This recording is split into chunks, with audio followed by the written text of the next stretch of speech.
n'y a rien d'inutile dans le monde. Chaque événement qui se passe est porteur d'un sens. À nous d'essayer de le comprendre. On est en train de vivre une mise à l'isolement. Sortez, respirez, c'est le Quality Time. Et ce matin, nous sommes très heureux de recevoir Patrick Petit-Ohaillon depuis Paris. Bonjour Patrick, merci d'être avec nous ce matin sur Studio Qualita. Bonjour, merci à vous. Vous êtes directeur de l'action scolaire au FSJU, mais c'est surtout pour un livre que vous avez écrit que nous sommes ce matin ensemble.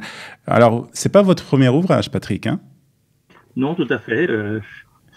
Depuis une trentaine d'années, j'en ai écrit quelques-uns, à la fois sur des problématiques d'éducation en milieu familial ou d'éducation en milieu scolaire, et également sur des problématiques de pensée juive. Alors, le titre de cet ouvrage qui est paru aux éditions Lichma, Le temps est venu, ça nous rappelle, et c'est aussi de la manière dont ce livre commence, Iggy Azman, hein, c'est Iggy Azman de la Haggadah, où les 5 sages sont réunis à Bnei Brak, et Iggy Azman Kriyat Shema, hein, c'est ce qui est écrit dans la Haggadah. Pourquoi avoir commencé ce livre par cette phrase ? Parce que je pense que tout doit commencer par une prise de conscience qu'il y a un moment particulier qu'on est en train de vivre. Et que de la même façon que les élèves vont voir les maîtres dans la caverne en les disant, voilà, très bien, vous avez réfléchi, maintenant il faut agir, maintenant il faut faire le Kriyat Shema. Kriyat Shema, c'est de l'action. Donc on est un peu dans cette situation-là où à la fois il nous faut comprendre ce qui se passe, enfin, plus exactement, essayer de tirer un enseignement de ce qui se passe, de ce qu'on vit depuis le début de cette pandémie, et commencer à agir. Alors, non pas se dire demain, ce sera un autre jour, alors on agira autrement demain. C'est maintenant qu'il faut commencer à agir. Donc le temps est venu à la fois d'associer les deux. Alors c'est un ouvrage que vous avez écrit pendant la pandémie. Comment ça s'est passé ? Comment cette idée vous est venue d'abord ? Écoutez, cette idée m'est venue parce que tout d'abord j'interviens de manière régulière dans ma synagogue et en fait les premiers textes sont des interventions orales que j'ai faites dans ce cadre-là, et il me semblait important d'attirer l'attention du public sur une analyse qu'on pouvait faire de ce qu'on était en train de vivre. Et puis, voilà, les études se sont complétées, se sont continuées. Il m'a semblé après important de pouvoir le partager avec un public plus large à travers cette publication. Alors, ce Iggy Azman, ce temps est venu, il se passe en 2 mouvements. Le premier, c'est d'abord de comprendre et ensuite d'agir. Hein. Alors, comprendre, ça veut dire quoi ? Comprendre la pandémie ? Qu'est-ce que Alors, vous... Pour moi, comprendre, c'est essayer de tirer un enseignement d'un texte de manière générale. Ça ne veut pas dire le comprendre dans sa totalité, dans sa globalité. Nul n'est prophète, ni devin pour dire c'est ça la bonne lecture. Et on sait bien, nous, dans la tradition juive, qu'il y a une multiplicité de lectures. Donc, ce qui me semble par contre essentiel, c'est d'entrer dans cette démarche de compréhension. C'est-à-dire d'essayer de tirer un enseignement sans chercher la cause. La cause, elle appartient à Kadosh Baruch Hu, c'est lui qui sait pour quelles raisons précises et complexes telle et telle chose se situe. Nous sommes des humains avec un cerveau qui nous permet de comparer des situations et d'essayer d'en tirer un enseignement pour s'améliorer. Chaque épreuve est une invitation au changement. Chaque épreuve est une invitation à l'interprétation de ce qu'on vit pour en tirer quelque chose de mieux, pour aller vers un monde un peu différent. Sinon, tout ce chambardement ne servira à rien. Or, il n'y a rien d'inutile dans le monde. Chaque événement qui se passe est porteur d'un sens. À nous d'essayer de le comprendre pour ce qui nous importe. On ne va pas se mettre à la place du bon Dieu et dire, voilà, la cause c'est ça, le responsable c'est ça. Ouais. Ça s'analysera peut-être après, peut-être dans 50 ans, on aura vraiment compris les choses. Comme on le voit dans la plupart des drames, il faut beaucoup de temps. Mais en même temps, dans l'instant présent, qu'est-ce qu'on est en train de vivre ? On est en train de vivre une mise à l'isolement. Qu'est-ce que cette mise à l'isolement par le confinement, par la distanciation sociale, etc. Qu'est-ce que ces éléments-là viennent nous enseigner ? Qu'est-ce que le bon Dieu, on le sait bien, agit en nous faisant vivre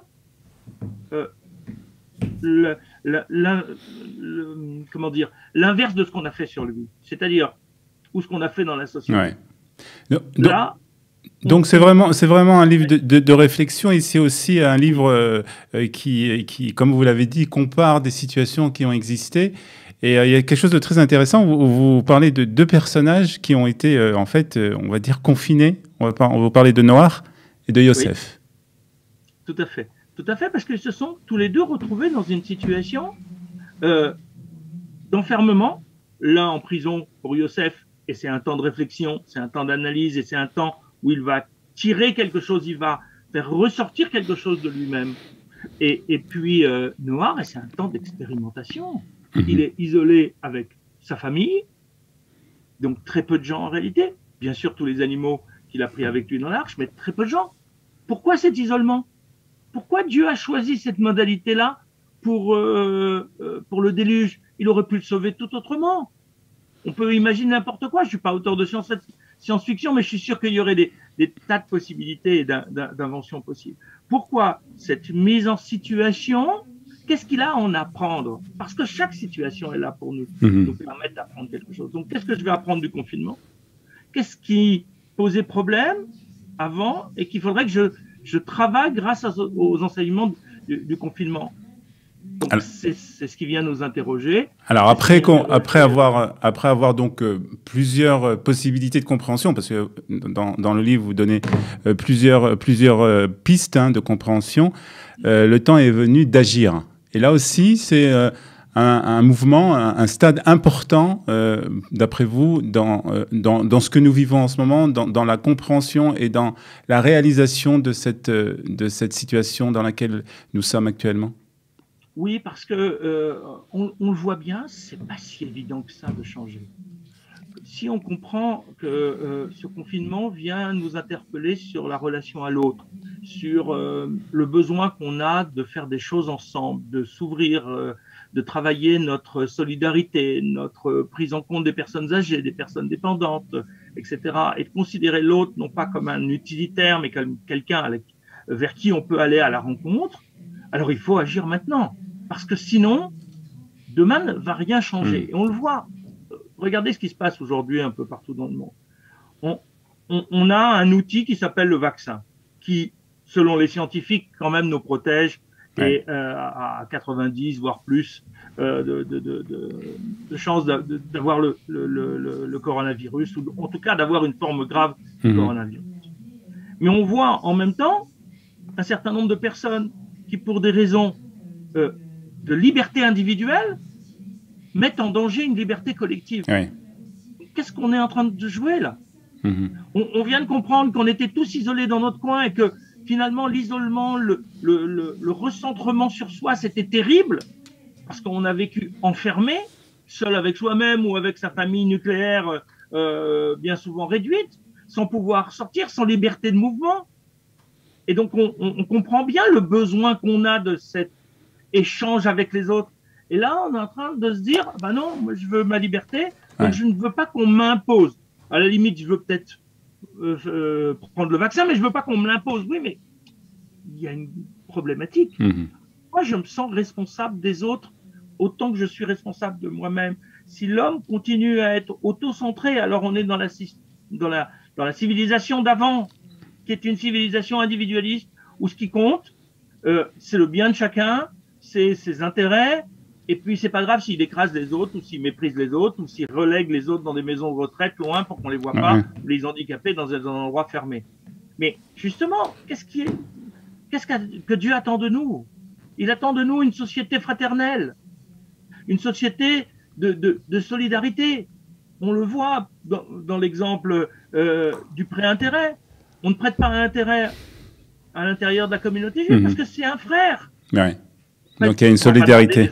À son frère. Une solidarité qui doit exister. C'est le prix du temps, on peut comprendre, mais pas à son frère. On demande une forme de fraternité, mais là on est en train de... On n'a pas encore compris. En fait. Donc voilà, c'est un livre qui est censé, en tout cas, nous interpeller justement de réflexion et d'action, pas seulement sur cette pandémie. On va terminer, Patrick Petit-Yaouaillon, avec un petit mot, puisqu'on est à quelques jours de Rosh Hashanah, peut-être dans la perspective justement de cette fête de Rosh Hashanah, et par rapport à tout ce que nous vivons, peut-être une petite réflexion très rapide? Oui, très rapide. Je crois que, vous savez, à Rosh Hashanah, on le voit avec la Akedat Yitzhak. La question qui est posée par le texte qu'on lit à Rosh Hashanah, c'est, en fait, depuis le début, Dieu se demande s'il a bien fait de créer l'homme. C'est la question du Midrash que je ne vais pas développer maintenant. Et chaque année, on doit finalement lui montrer qu'il a bien fait de créer l'homme. Pourquoi? Parce qu'on est capable d'avoir un Avraham et Yitzhak, c'est-à-dire deux êtres qui sont capables de transmettre un patrimoine commun. C'est-à-dire qu'ils sont capables de réfléchir à leur situation dans le monde, leur bien, pour savoir ce qui est primordial, c'est-à-dire la relation avec Akadosh Baruch Hu. Rosh Hashanah, qui arrive, c'est le temps de faire le point sur l'année précédente. C'est l'anniversaire de la création de l'homme, de tous les hommes, pas simplement du juif. Adam Arishon n'est pas juif, il est homme avant tout.